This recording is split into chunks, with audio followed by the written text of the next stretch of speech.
When you check into a hotel and you present your ID, do you ever think that you're giving away far more personal information than necessary? The hotel only wants to prove your identity, but now they also know your age, weight, home address, driver's license number, and more. As soon as you hand it over, you lose control. We're often asked to give away too much of our private data. Once it's out of your hands, that information can become susceptible to hacking, the sale of your personal data, or a barrage of unwanted ads. But what if there was an option to verify your personal information without giving away unnecessary, critical, private details?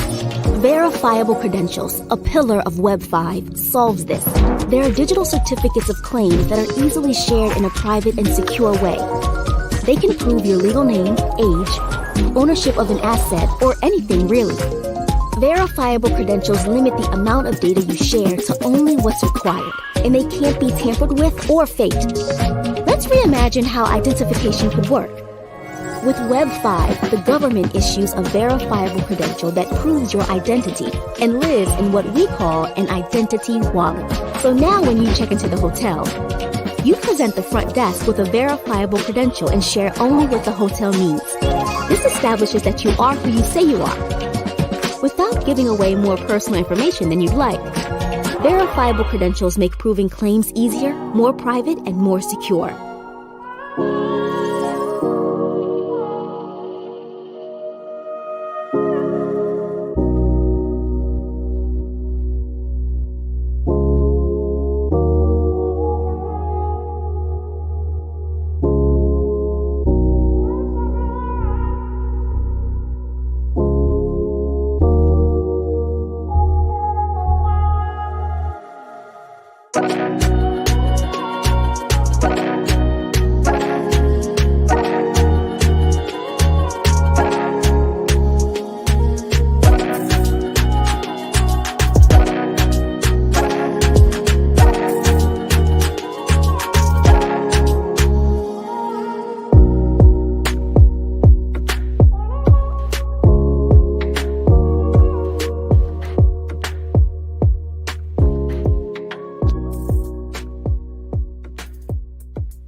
Hello, everyone. Happy Friday.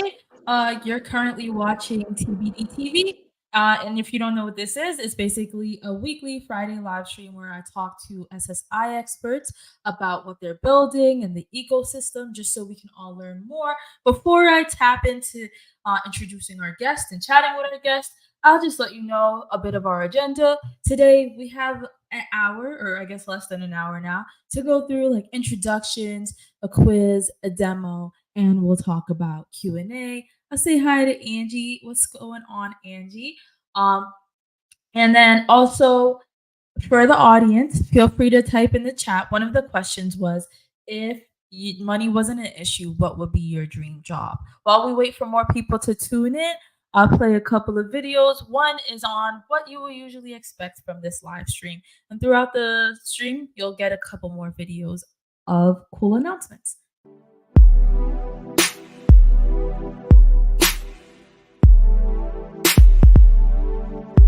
In the music industry, why people get overwhelmed with it is this is it. This is the music industry. If you zoom, that's crazy.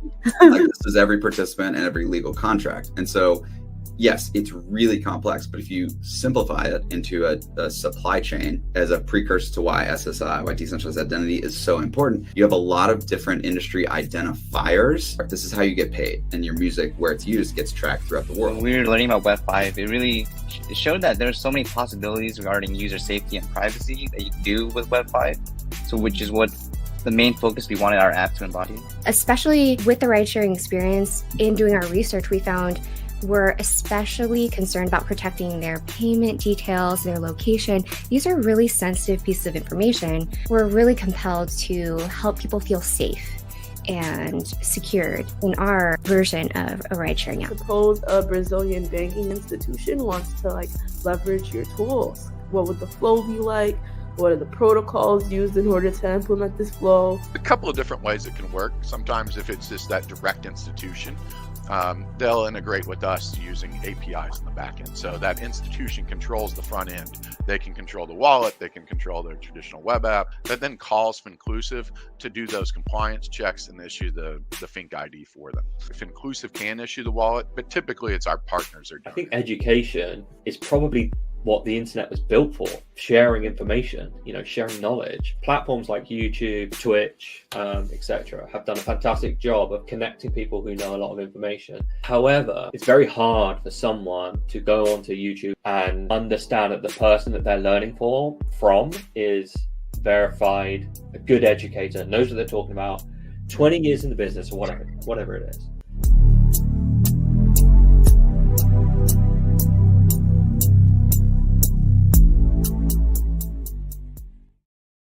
All right, y'all. So I see some comments in the chat. Angie said if money wasn't an issue, she would do teaching. Me too.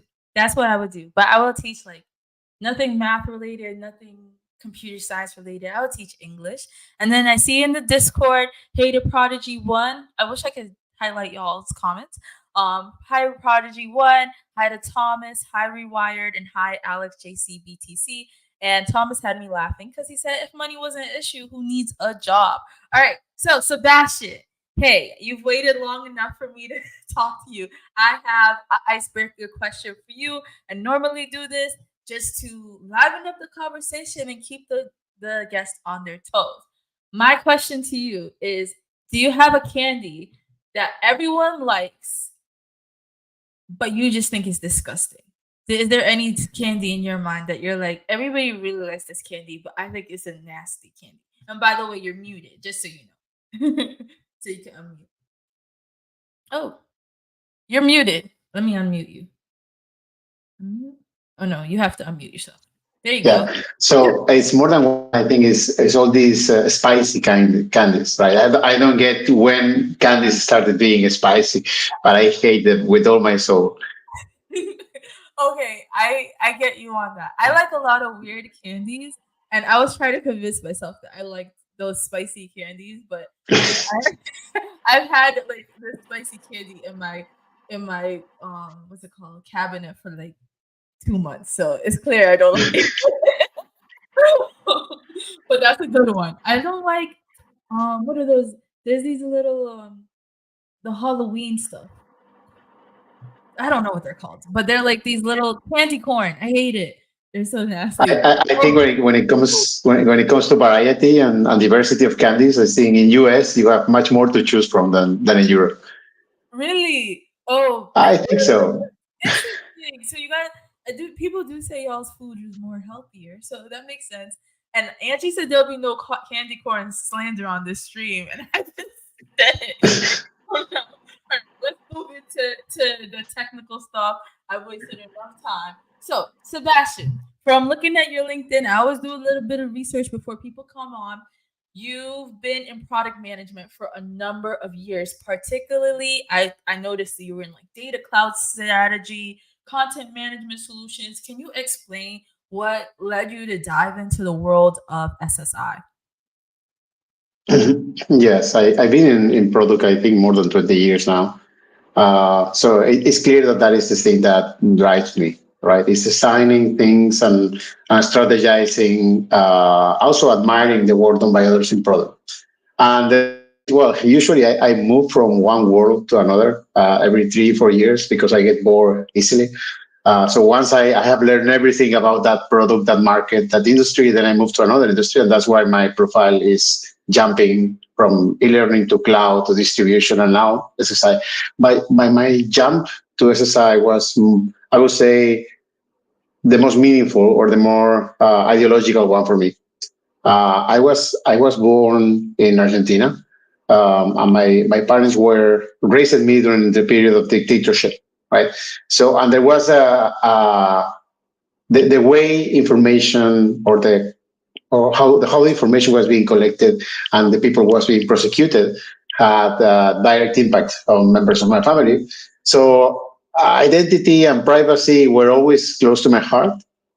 So when one of the Polygon founders called me and offered me the job, I didn't think about it twice. I mean, it was immediate.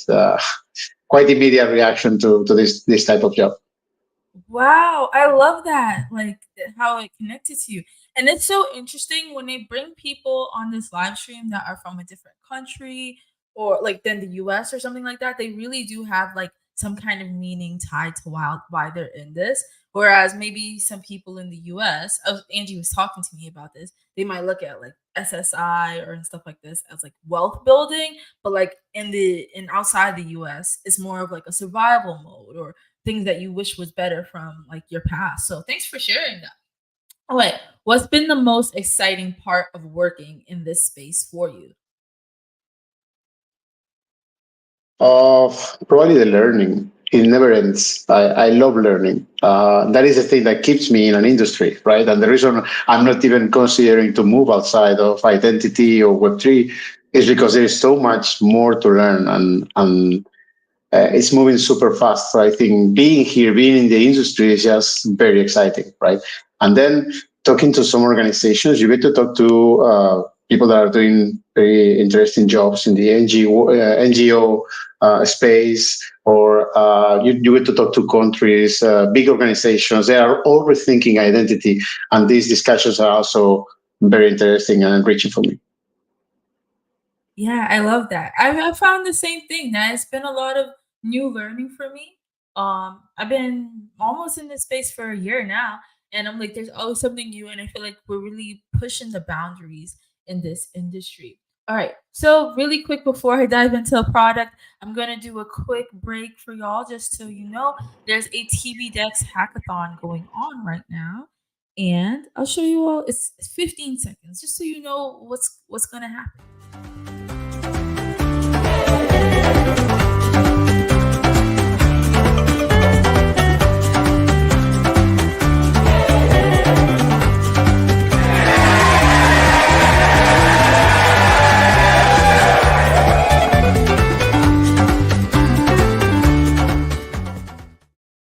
All right, so as you saw, you have exactly a month to submit, so you can get 30K, and you have to be a resident of Africa. Okay, so back to you particularly on PrivadoID. How will you? This is where you work. How will you describe PrivadoID in a few short sentences? Like, what benefit does it bring, and who's your audience there? Okay, so defining something that is so complex in pure sentences is always a challenge, but let me try it. PrivadoID is all the technical infrastructure to connect verifiers and issuers that want to create and consume verifiable data, right? We provide all the tools for that to happen with the consent of the user, and also in a way that issuers can monetize this verifiable data. Right. Our mission is to create an open, permissionless ecosystem of interoperable credentials. Sorry, was just answering a question in Discord, but that's one of the reasons why I thought PrivadoID when you reached out to me was so interesting, because oftentimes when we look at different SSI companies, they're like, "Oh, we're going to make a new DID method or whatever, things that already exist." But you all said, "Why don't we just like bring the ecosystem together and like you just said, like provide a space for verifiable credential issuers and all that to come together." And I think that's kind of what our industry needs, so that like we can continue to um gain more digital identity adoption, because sometimes I feel like we're kind of all working against each other a little bit because we're all working on similar things. So I really enjoy that about PrivadoID. I have a nosy question. So I know that PrivadoID used to be part of Polygon ID, or it used to be Polygon ID. I'm just curious, like, what's the evolution from Polygon to Privado? Is it just like a subset of it? Like, is it a business unit, or has Polygon ID completely switched to be PrivadoID now? So PrivadoID is the result of a spin-off from Polygon. So Polygon years ago, 3 years ago, I think, a company called Hermes, and the Hermes team brought two things into Polygon. One was the development of the CKVM, which is one of the main products of Polygon today, but also Polygon ID. Polygon ID was part of Hermes, right? It was acquired in the same operation by Polygon. But when Polygon acquired it, I think we were at the protocol level, where we didn't have a product or something productized that could be easily used by developers and end users. But there was the identity protocol that has been in development since 2017. So very solid protocol with a lot of zero knowledge embedded in it, a lot of amazing features, but not really productized, not really easy to use by developers or users. So during 2.5 years, the team has been building Polygon ID, which is a productized version, right? And then when the product has reached maturity for the market, right, we needed to go bigger, make a lot of noise in the market, attract a lot of partners, right? And that was a conflict with the Polygon vision, right? Polygon is all about scalability, infrastructure, right? So the message was not clear, and we decided that we also wanted to be seen as more agnostic, more blockchain agnostic, and not linked only to the Polygon ecosystem. So we spun off from Polygon, I think 6 weeks now ago. I didn't know it was 6 weeks ago. That's really early. Well, congratulations. That's awesome. Thank you. All right. We're going to get into the demo soon. I think you talked about the VC marketplace. Do you want to expand a little bit more on why or like why you think this is important and how it's contributed to the larger developer ecosystem? Mm-hmm. Yeah, so the journey starts when you're a developer, you're creating your app or your business, and you need to question or you need to reach a higher level of trust in your issuers and your users, right? So either you're a social network and you want to stop the bots, or you are regulated and you need to check the age of your users, or you want to check for compliance, or any hard fact that you need to check from your users, right? Usually, most developers will look for a provider of age verification, a provider of KYC, a provider of uniqueness, right? And there is a full industry in all of these categories and other categories as well. Maybe you want to check that you have some minimum money in the bank or a minimum balance in your Ethereum balance, right? So for all these things, usually developers will look for issuers, for providers, and will have to integrate their SDKs. They will have to integrate to their APIs. Right. So there are two things that we can improve on that scenario. The first one is if an app connects directly to the API of the provider, right? Basically, the provider has a full list of what the user is doing with that credential, right? So the user got the credential, and now the issuer knows. Imagine age verification. You get age verification credential, and then they will have all the places that you are using that credential, right? That's a quite dangerous list, right? So this cold home effect is something that we are all in SSI are trying to avoid, right? That is one thing that I would say any SSI solution would improve with the triangle of trust and the credentials.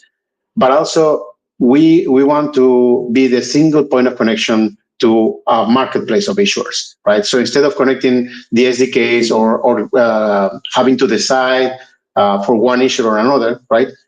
There is a number of issuers that we keep integrated in our marketplace. And once you connect our SDKs, you can choose. You can choose to work. Let's say, imagine that you have some certain regulatory requirements on one continent, and then you need to use a KYC provider there, but you need to use another KYC provider on another continent. The integration point is still the same. It's only through PrivadoID, right? And that is the idea of creating an open marketplace of interoperable credentials. Yeah, no, I really like the idea, and I think other people at TBD would like it as well, because it's like there's so many different, like you just said, so many different places you need to grab from, like to be able to integrate stuff for yourself. So like maybe you do need this centralized space so you can discover them more easily. All right, we're going to show the demo. I just have a quick quiz for the audience. Like I told you already, I do a lot of audience engagement.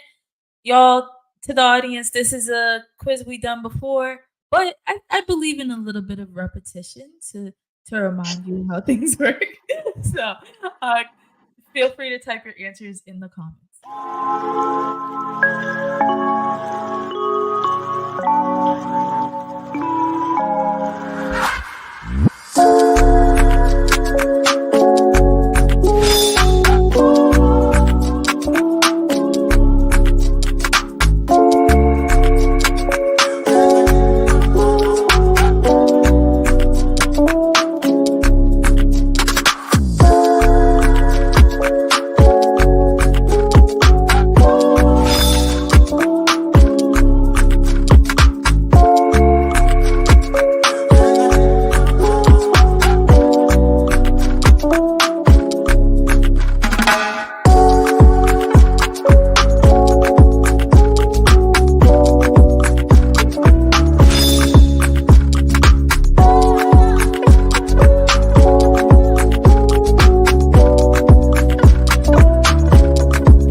All right, I saw Tanya and Gerald G typing in the comments, so good job, y'all. All right, so let's dive into the demo. Without further ado, we waited long enough. Let's see this VC marketplace, and a couple other things you wanted to show very briefly, and then we can dive into Q&A from the audience and from myself. Okay. Well, as I say, this is a tool for discoverability that we have published in marketplace.privado.id. Here you can see a number of credentials, and you can use each credential the providers, right? Have many providers that are able to do KYC.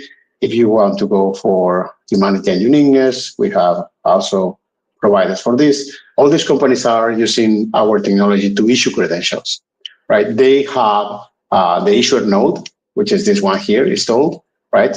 As you can see, I mean, we have zoomed it in for the mobile users, but I think it's still it's readable. They can define schemas, they can issue credentials to previous DID, etc. This is not meant to be used through UI. The UI is just for manual testing. There is an API, right? So issuers are supposed to use the API to integrate the issuance into the business flow, right? So once these issuers in this marketplace have issued credentials following a certain schema, right, the credentials can be collected in the wallet. For the schemas, since sometimes it's hard to create your own schemas and JSON LD can be a bit complex, we have also created the schema builder under tools, PrivadoID. We have several tools. We have a schema builder that allows issuers to create their own schemas. You can see here, we can go to the Explorer. There are hundreds of them. People are creating them all day, right? We can see one that is already created, right? It has versioning. You can upload this into IPFS, so it becomes a public good, right? And multiple data. We did this to turn schemas into public goods because we are trying to convince multiple issuers to use the same schema, right? And the only way they're going to use the same schema is if that's a public good that is neutral, nobody can change it, right? And that's why we're putting it on IPFS. So that would be the issuance part, and then the most common journey, because this is our work. Our work is to onboard more issuers, to convince them to join the network, right? But as you will start creating a query, right? So you will select a schema, right? And we'll say, okay, this is a schema. I want selective disclosure, or I want a condition. I want this age to be equal, or I think it's a string, and that's why it's not giving me the greater or lower. So I can create the query here. Maybe I can check for a different schema that has a bit more. Okay, sorry. These schemas are created by anyone. The tool is free, so you can find whatever you want here. But then when you create the query, okay, equal to true. Yeah. So once you create the query, you're gonna get this JSON, right? That is all you need to present the query to the user.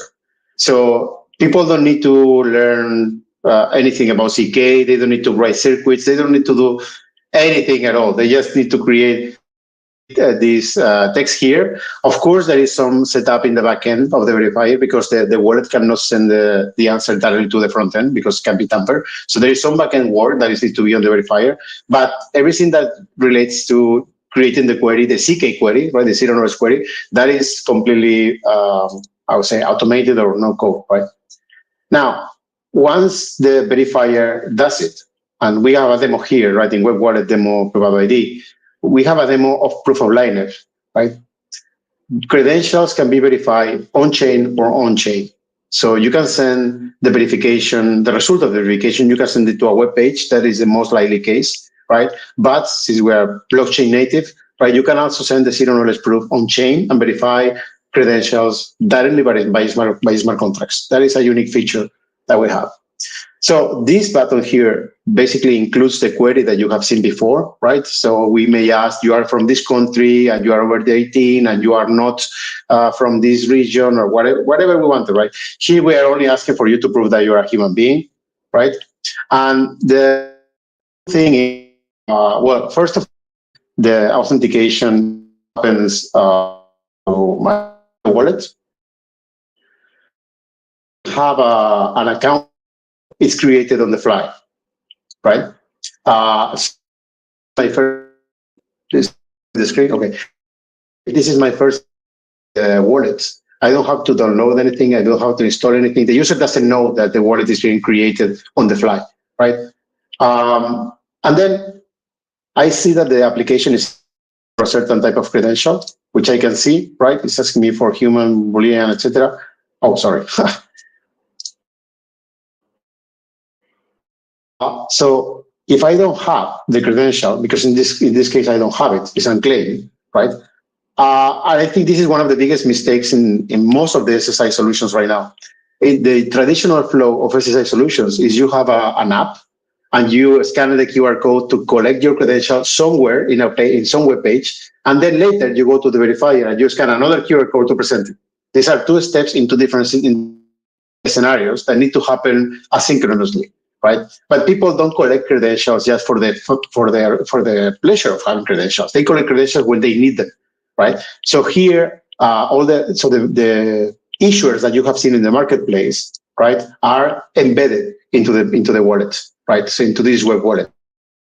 The verifier, the demo verifier, has decided to work with one of our issues, which is Synapse, right? So the Synapse issuance experience is embedded inside the wallet, right?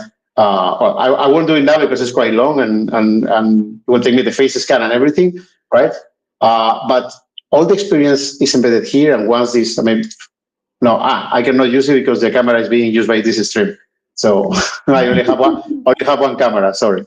But once this is done, the wallet will generate a zero knowledge proof on the browser. So the information doesn't go anywhere. That's also quite a unique feature that we have, that we generate zero knowledge proofs in the browser or in the mobile, right? And then the answer that this page would get is the zero knowledge proof that I have meet the requirements expressed in the query. That is the full thing.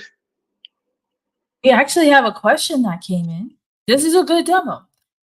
From Mike Schwartz. Hey, Mike, how you doing? He asked, what AI detection approach does your liveness detection use? And is it more than 90% effective?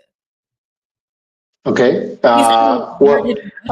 Yeah, I think it's important to say that we are not the issuer here, right? That is, so as you see, the issuer in this case was Synapse, right? But instead of Synapse, it could be Jumio or Fractal, or we are not the ones creating the credential. We are not the source of trust. We are we guarantee the chain of trust between the issuer and the verifier, making sure that things travel through the user, right? And not by API, right? And also providing all the consent and all the zero knowledge proofs to minimize the amount of information that is disclosed, right? But and that's why I started with the marketplace, because that question should be relevant for any one of them. And if you don't like the answer they give you, you can just work with another one without changing anything in your integration. Good answer and good question. I think that was a good question. And I Yes. think that makes a lot of sense. Maybe he joined in late, but yeah, like I can maybe to add something useful to the question.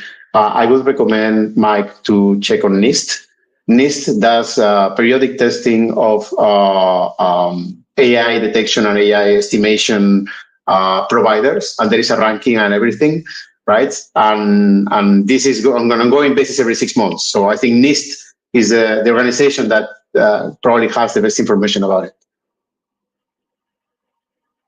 When you say NIST, are you talking? I googled it. You're talking about the National Institute of Standards and Yes. Technology.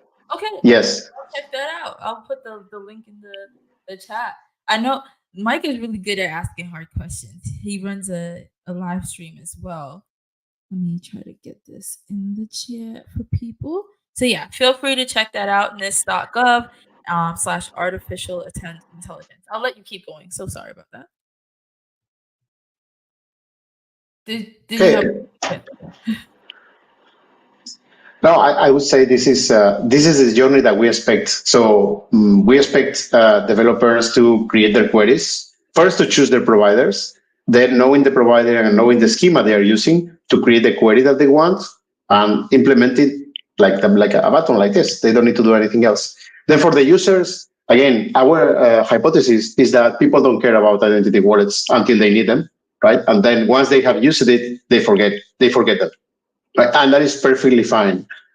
We feel that expecting people at this stage, we don't think the market is mature yet for everybody to be super aware of which is their identity wallet. People don't know how that in their mind yet. I think with ADAS and all the digital wallets coming in different countries, that may change in the next years. But right now, we are trying to be invisible for the user, or as much invisible as we can. Yeah, I love that. And I'm jealous that Europe is moving forward with an identity wallet before the US.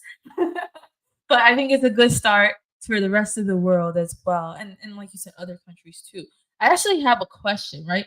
Because when you reached out to me, I found the schema builder really cool because I think that's something that TBD has been talking about wanting, because we have something called protocols and they can be a little bit hard to build. It's a JSON object, but there's multiple levels, multiple arrays and everything all nested. So I was like, oh my God, it kind of inspired me to make like kind of what you did, right? So I started, but I actually have a question, and maybe you don't know because you all have been around for 6 weeks, or you spun off for just 6 weeks ago. How do you keep that schema builder up to date with the way your API or your SDK changes? Because I'm assuming your SDK will change and maybe there'll be different ways to build the schema. So how do you keep that? First of all, let me clarify that the spin-off was 6 weeks ago, but the product and the protocol has been in the making since 2017, right? Oh. It's really solid and old. Yeah. The other thing is these schemas are not for our APIs. These schemas are governed. They govern the structure of the credentials issued by the issuers. Okay. So this is the reason why we are trying to standardize this across. The schema builder is somewhere here. Yeah. Here, right? The reason why we are providing this is because imagine that you have 10 KYC providers, right? Yeah. And we're trying to reach interoperability. The fact that if you want to reuse credentials, right, you should be able to accept credentials from more than one issuer. Imagine the user has already gone through KYC issuer number 1, right? But you are working with KYC issuer number 2. But if they are compliant and they provide exactly the same, you want to be able to reuse. For that kind of interoperability, both issuers need to use the same schema, right? This isn't vocabulary in their credentials. KYC, I would say, is the most complex scenario because there are many other things I need to take into account, but there are very simple things like proof of uniqueness, proof of humanity, proof of age. These are super simple credentials, but they are not reusable because issuers haven't come together to define an industry standard. There is a lot of space for industry standards in credentials, right? For example, in we met with 6 different KYC providers. We had a series of workshops to define a standard schema, and now we have donated to the decentralized identity foundations so they can continue that effort of standardizing that. And we want to do the same for schemas for age, for uniqueness, right? For the top use cases, we want to create these standards that don't exist yet, but they don't play any role in our APIs. Okay, thanks for the clarification. Maybe there's some synergy between Privado and TBD, because we're not necessarily an issuer or any type of provider, but we do provide like a standard language for people, financial institutions to communicate through. So like we have something called, or we have types of KYCs called like known customer credential and known business credential and stuff like that. So maybe there's some type of I don't know, synergy somehow. Just putting that out there. All right, I have other questions. I know there's other parts of your tools that you wanted to bring up. And we don't have to like do like a super deep dive since our audience might not be familiar, but maybe just an introduction. One of the tools was that I found on your YouTube was a context-based unique identifier. What exactly is that? And what are like the benefits? And I'm gonna link the demo in the channel for people. Okay.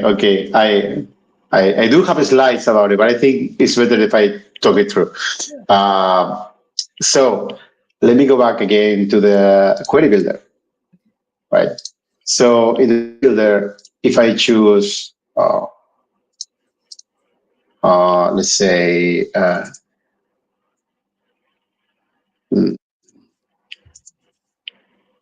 national basic identity schema. Okay, I have this national identifier, right? Yeah. So this is a special type of field, right? One of the top use cases for credentials right now is proof of uniqueness, right? And if I say WorldCoin, everybody knows what I'm talking about, right? WorldCoin it's a single use case credential provider. They provide only one credential. That credential says that you are a human being and gives you a unique identifier that you cannot replace or change. I mean, it's attached to your biometric, right? That there are only 2 sources of uniqueness or unique identifiers. One is biometry, and the other is national IDs, right? A number decides put on a governmental database and assigns to you, right? These are the 2 ways in which we solve the problem of uniqueness offline and online. And the problem of uniqueness is very relevant when you're trying to distribute resources in a fairly manner, right? And resources could be everything. It could be money, right? In Web3, we have airdrops, right? That you don't want to give away to bots. But in in democracy, also having a single vote and not 1,000 votes is another type of resource that you want to distribute fairly, right? So in many scenarios, you need to make sure that you give something to one person only, right? And then that person cannot come twice or create a different account or have a farm of bots. It's a very common use case, and we will see it more and more now with all these bots, AI, synthetic identities, right? There's going to be a lot of pressure for this specific type of credential. So we're going to need this type of a credential that proves that we are unique. And it's going to be based either on biometry or national IDs. There are no many other alternatives, right? The challenge with these identifiers is that they are very dangerous if you share them, right? If you share your unique identifier, first of all, if you share the same unique identifier across multiple applications, it's very easy to trace your activity, right? Forever. Second, you could be banned forever for certain platforms. Imagine that Google or Apple or any one of them would ban you based on this unique identifier that you cannot replace, you cannot get another one, right? It's a permanent ban for the entire of your life. Third, you cannot clean your reputation. Everything you do from now on is going to be adding up to that reputation on that unique identifier, right? So there is no clean start. There is no going back, right? So the unique identifiers are very necessary, but they are super sensitive when it comes to privacy. Okay. So that is the context. And for that reason, we have developed something called context-based unique identifier. Context-based unique identifier is here. If I create my query, right? I say, okay, I want to create a query on this field because this is the source of uniqueness, is an identifier. It could be a biometric hash, right? But I want to say, okay, I'm going to use this version 3, and I want to check proof of uniqueness in the nullifier session ID 1, 2, 3, 4, 5, right? So what this does is it creates a session, a context between the verifier, the application, and the user. And this is like a session ID or a context ID, right? Okay. The wallet will receive a request of give me a zero knowledge proof of your uniqueness, right? In the context 1, 2, 3, 4, 5. The wallet, our wallet, can generate a very complex zero knowledge proof that includes a lot of things. First of all, it proves that this identifier is created from a valid schema and a valid issuer, right? So yeah, it's coming from your government and it's coming from the schema passport. Second, it proves that the nullify identifier that is sharing with you has been cryptographically derived in a deterministic way from the original national ID, right? And all is that is proven cryptographically. So in essence, what the verifier gets is a fake passport number that is equally valid as a real passport number, in meaning that you cannot generate another one for that verifier. So in the context 1, 2, 3, 4, 5 of that verifier, you cannot give them a second. You cannot generate a different identifier for that. It's like you would create a different passport for each interaction that you have. Interesting. Okay, I didn't even know that proof of uniqueness was like one of the most in demand credentials. That's like I'm learning a lot. And then I heard you mention zero knowledge proof, and I know when we were talking before, you wanted to bring it up. I think I don't want to assume, but because we don't have that concept in like Web 5. So how would you describe that? Like if I was 5 years old or something, what exactly is zero knowledge proof? I think we use it maybe for our DIDs behind the scenes or decentralized identifiers, but what exactly is zero knowledge? We use it for a lot of things. I think I counted, because I did a talk about it. I counted eight different uses that we do of zero knowledge in our protocol. Zero knowledge is a cryptographical. Sorry. Is it more like something that you would use on chain rather than off chain? Sorry that I interrupted you. It's not related to on chain off chain. It's very useful if you want to do things on chain, but it's a cryptographic technique, right? That allows you to prove a fact without disclosing the data of that fact. So the whole thing, I think in the video that started this stream, right? The fact that you can prove certain things without disclosing that. I can prove that I'm older than 18 without disclosing my birth date. That is done with a proof, right? There was an excellent explanation for a 5-year-old in Internet of Zero Knowledge Proof, which is there was this big poster full of penguins, right? And I want to prove you that I know that there is a seal in the picture without disclosing where the seal is, right? So the guy basically puts a huge white poster in front of with a small hole, right? And in the hole, you can see the seal, but you don't know where the seal is, right? CK is something like that, right? You can be certain that this is true, but I don't need to share the data with you that made it true. Okay.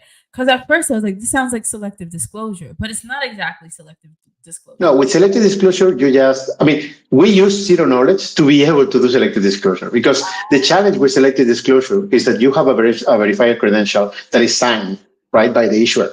But if you want to extract just one field from that credential, right, how do you link that field to the original credential in a cryptographical manner? Because once you take it out from the signed credential, the signature is no longer valid, right?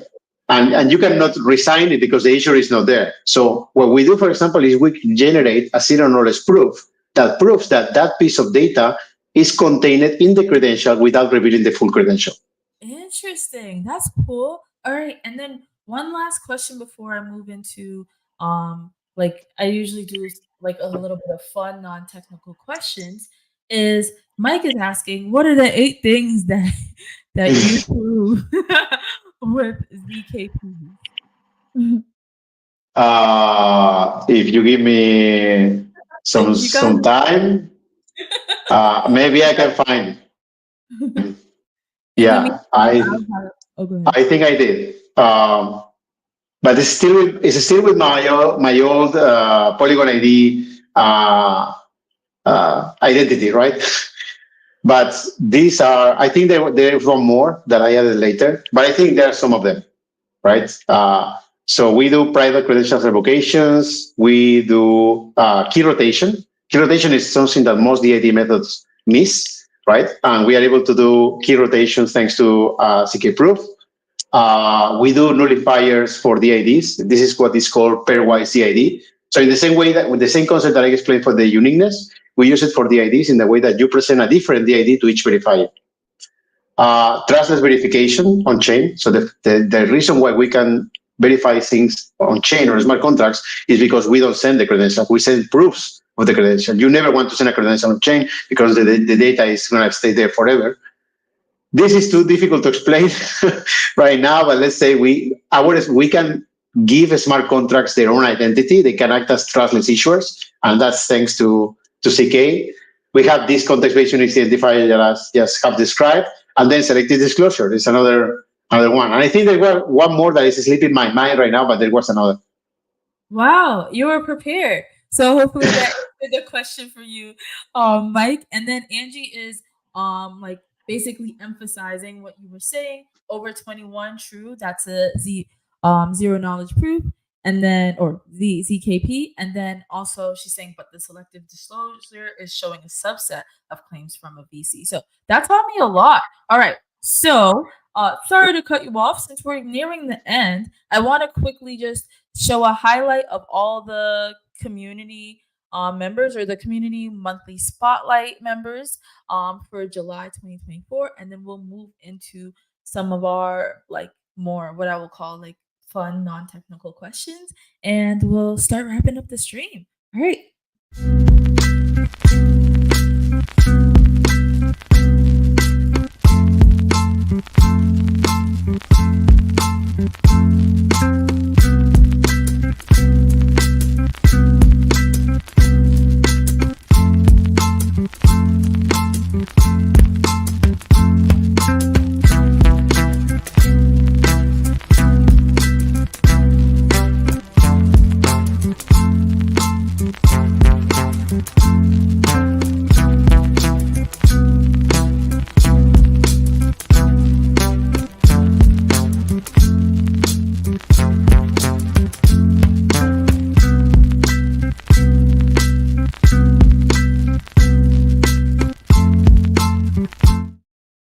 Okay, so hope y'all like that. Thank you again to our community for all that you've contributed, including tuning into these streams because it helps us to continue to build better. All right, Sebastian, we're gonna play a little game, and the audience you can play along too using emojis. Basically, I give a random statement. It's not a statement I believe. Sometimes they're like slightly controversial, nothing like work controversial. They're just like things that people might debate on. And then you can say thumbs up or thumbs down to that statement if you agree with it. And if you want to expand more on your thoughts on it, you can let us know. And same for people in the comments. Feel free to put a thumbs up or a thumbs down to these. All right. First, these are so silly. They're not that serious. Oh, and before I jump into that, Mike just added a comment saying, very interesting conversation, lots of hard work by Polygon team and now PrivadoID. I'm glad you thought it was interesting. Awesome. Thank you. All right, Sebastian. Thumbs up or thumbs down? The 90s are better than the 2020s. Thumbs up? Yeah. Yes. I agree. The 2020s are a mess. All right. Thumbs up or thumbs down? The best products often ignore user requests. Thumbs down. Okay. Yeah. You're like, I'm a product manager. Why would I say that? No, the thing is, people usually don't express their request in a forum or in a discussion, but somehow they are expressing their request. That's true. Let's see if there's any. Okay, no comment on this. Also, and then the last one is: do you think mint and chocolate? Not do you think mint and chocolate are an elite combo? Thumbs up or thumbs down? Thumbs up. Oh, good. Some people say it tastes like toothpaste. I kind of like mint and chocolate. It's okay. It's okay. It's decent, right? Okay, and then now that we reached the end, I don't know if there's any last things you wanted to share. I put a couple of links in the chat, but if there's any other things that you want to share with people before you go that people should check out, or I don't know. I see you sharing something on your screen. Do you want me to share that? Or No, nothing. Maybe I like the idea of Web 5. I think we are focusing a lot on credentials, all of us, because that's the thing the market needs now. That's the thing the market is ready for now. But I like to think that the goal of self-sovereignty and Web 5 and everyone that is working in the line of self-sovereignty is more than just credentials. Right, credentials is what people need today. It's a real use case that we can implement and we can get the thing rolling, right? But I'm very interested in this idea of user-centric apps where all the information of the app is not in the app but is traveling with you, right? Today I had to clean up my YouTube from 200 subscriptions that my children have been added over the years, right? So I had the craziest subscriptions to all kind of children channels, right? And I had to clean them up. And I was deleting all that because I don't want them to be my account. But at the same time, I think, yeah, but this is part of our story, right? This is the things that they used to watch when they were like 3, 4, 5. And I thought, why is this information belonging to YouTube, right? Why is YouTube keeping the list of the things that I liked in the past, the things that make my taste, right? That thing should travel with me. And then if I decide I don't want to be longer in YouTube and I want to go to Vimeo or to some other platform, I should be able to take all that things with me, right? And it shouldn't be like a second class feature, like, take out, export everything to a CSV file and find your way, right? It should be really part of my identity, right? So I'm very excited by all the progress of digital IDs, national IDs, credentials. That is the thing that will keep us busy for the next years. But I'm really working in this because I believe that we can drive a more user-centric future. Love that. I think what you just said will make a great clip for our YouTube. But yeah, thank you. I'm glad that you're interested in that aspect of Web 5 as well, the decentralized web nodes. We do have a heavy focus on verifiable credentials, especially around the financial sector of it. But the decentralized web nodes is one of the things that's most appealing to me as well. Because I would love to keep my data private and be able to take it with me and it to be of a more convenience for me. So thanks for sharing that. That's all I have for today. And I thought this was a really great live stream. Thank you so much to you, Sebastian, for sharing your knowledge and just your thoughts and your excitement, especially since it's like 7 o'clock for you right now. And then also thank you to the audience as well. Thanks for your great questions and your comments. I hope to see you next Friday. And at the same time, 12 p.m. Have a great day. Bye. Thank you. Thank you for having me. Have a good day. Oh. We announced it. tbdevs 1.0 SDK is now out. tbdevs is an open protocol that makes moving value around the world much more efficient and streamlined. We're solving this problem with tbdevs by building a standard open source protocol that anyone can use for free and plug into. We're super excited to have developers be able to start looking at this technology and start implementing it. We've put together a new financial protocol that we believe can fundamentally revolutionize the way that we think about transmitting value around the world.